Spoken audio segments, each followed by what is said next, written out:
In this moment, I invite you to picture a goal you want to pursue.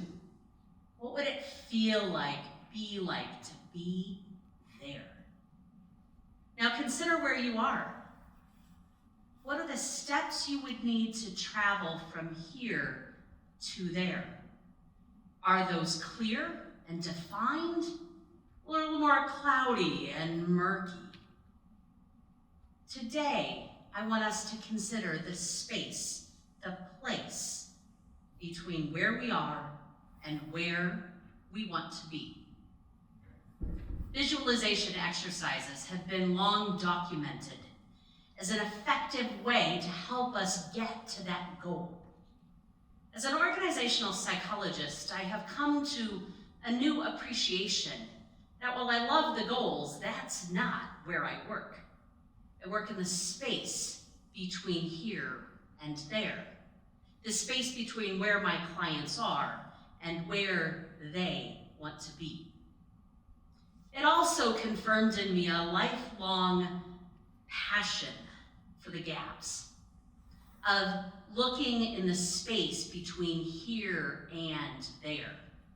And while the goal is appealing, I love the process. I love the journey of exploration, of experience, of testing things out, and even some frustrations along the way.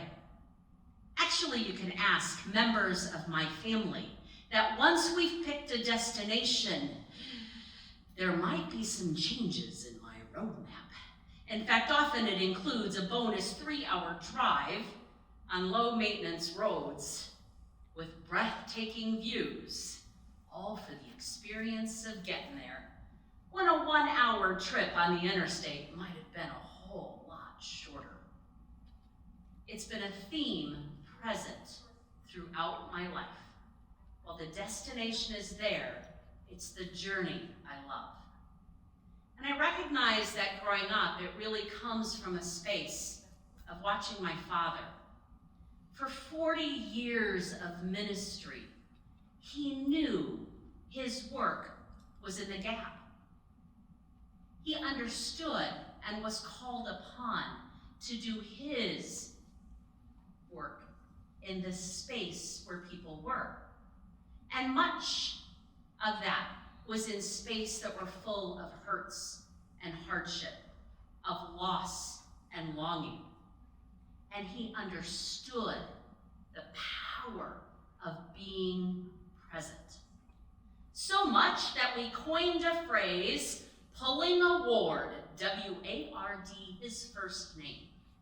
Because if he heard somebody was in need, he showed up. He was known for driving hours because someone needed someone else with them, even for a little bit. He didn't show up with a goal. He didn't ask them why they were in that space. He sat there with them and lifted them, carried that weight with them, and understood that his space, his place in that gap was to experience it with them. So why would I want to talk about gaps today in this precious time and these limited moments as part of this event? Because gaps are all around us.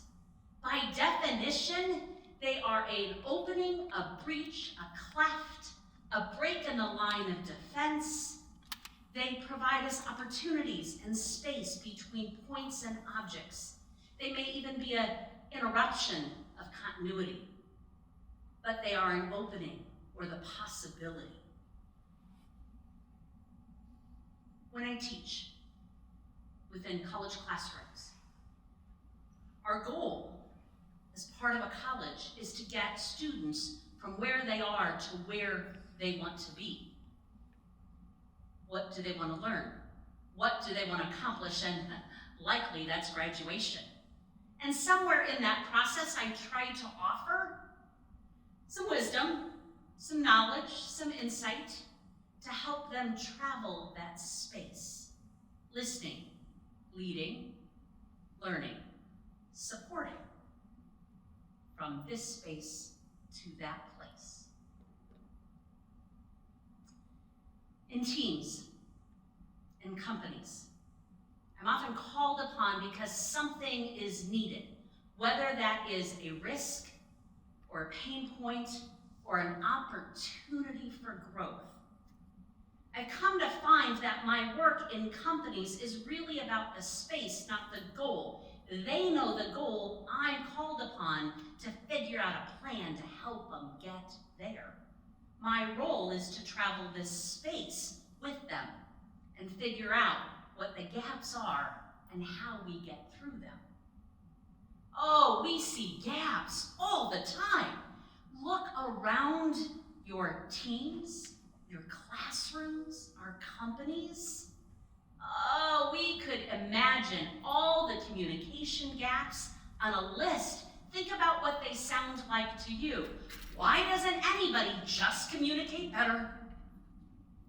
I sent you that email, didn't you get it? You're on mute.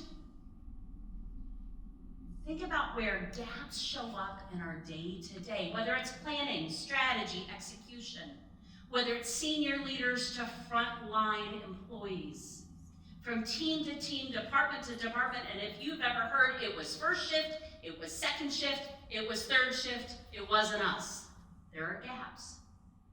And there's so many different kinds of gaps that show up in the way we just do work every day. Sometimes those gaps are weak links. A person or a process is not supported. They don't have the resources they need, and therefore we have a lack of performance. And yet, sometimes those gaps are a possibility. They are the potential for insight. It's where innovation exists, and it gives us a place to begin. Gaps are opportunities in a space. So what does that mean for us? Because we love that goal. We want to pursue that goal because this stuff is hard, it's messy, and yet it is where our potential is. Throughout history, and recently, in the last years, we have gone through some collective gaps. They've been hard. They've been full of pain, uncertainty, and some new understanding. When I look at gaps, they are both planned and unplanned. Unplanned gaps happen to us. We look at them and we go, oh, what? We express some shock or disbelief, and we're like, I didn't see that coming. And we mourn a loss, or we shift our experience because we didn't expect that, or we didn't plan for that, or we just don't even know what to do with that. But planned gaps are different because when we have set the goal, we expect some steps along the way. We know that there will be shifts and adjustments, even some setbacks. But we accept the results. We accept that process way differently because we had some say in it.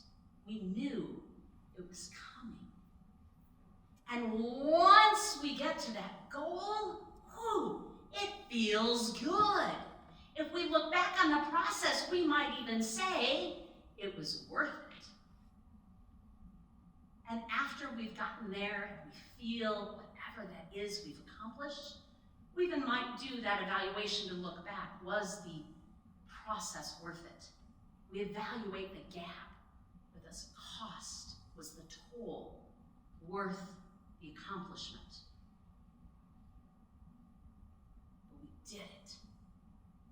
And we understand that it feels differently when it's planned versus unplanned. And we've seen with new clarity in the last couple of years, both a combination of planned and unplanned. So what does that look like for us now as we try to carve a new space forward. When you consider the gaps of where we've been, when gaps are both a lack of and an opening, we have some decisions to make. We want that next new normal. We want to see what's coming next. But how could we, in this time, leverage this possibility by capturing what we've learned and put that to some better use? What would that look like for us? To be able to use this space, because even with exhaustion and burnout, we've built some muscle memory and stamina. Could we take this space and use it as a slingshot to move us ahead? And we recognize it's not a one-step process, and culturally we've explained it for years. 2 steps forward, 1 step back, 3 steps forward, and hopefully not 18 steps backwards. But as part of this learning in this space, in this place, we've had some lessons learned. We have finally had some really hard conversations and started them in new and powerful ways. We've learned how to connect with loved ones when the rules changed. We shifted our business strategies to survive and thrive. We figured out how to finally make more accessibility options available to people with different disabilities and abilities than ever before. We finally celebrated people who show up and care for people and make sure they have what they need. If we could take those lessons learned and channel them together to what comes next, we're going to find ourselves in a much better space than maybe we even give ourselves credit for now. So what does this look like in our teams, in our companies, in our classrooms, in our communities? What are some of those things we need to consider to help people travel from here to there, from where they start to where they want to go? I believe there are a couple of key things that we need to engage.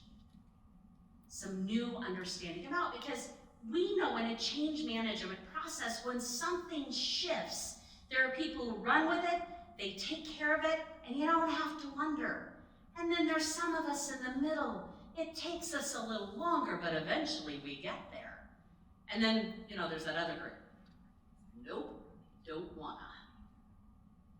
And so what could we do? What could we do better than we've done before? Because there's some things we know about gaps. People won't cross the gap unless they know the why. And yet I need to understand that it's my responsibility, if I am traveling in this space, to meet people where they're at, not where I expect them to be. And as leaders, whether you're a project leader, a people leader, a technical leader, as leaders, it starts with us, but it's not about us. It's about what we do with and through other people that makes the difference in what we can accomplish. Because leaders need to be able to be clear on the vision and flexible in how we get there. But we carry the weight of this responsibility. And we have to equip the people. If we are moving across those gaps to that goal, they need resources. And secure leaders give power away. They build trust, and they have hard conversations. They listen, and they ask questions. They apologize and own up when they need to. They judge less, help more. So here's our opportunity in this space to restart the conversation from here to there. Number one, we need to see the gaps. Where have people been left out? Where are they hurting? Where's the space between here and there? See the gaps with new insight, and don't pass by them, overlook them, or pretend they don't exist. Number 2, honor the gap. It's there. What can we do to recognize that we would not have been the same without it? And learn from the gap. Number 3, how can we use this space, this place, to be more understanding, kinder, smarter, better people for each other? A number of years ago, I was dropping my daughter off at school, and I made the very parental comment as she got out of the car, "Learn something today." And being who she is, she looked back at me and said, "You too, Mom, you too." In this space, as we restart the conversation to what comes next, we all have something to offer, and we all have something to learn. I look forward to journeying with you on what comes next. Thank you very much.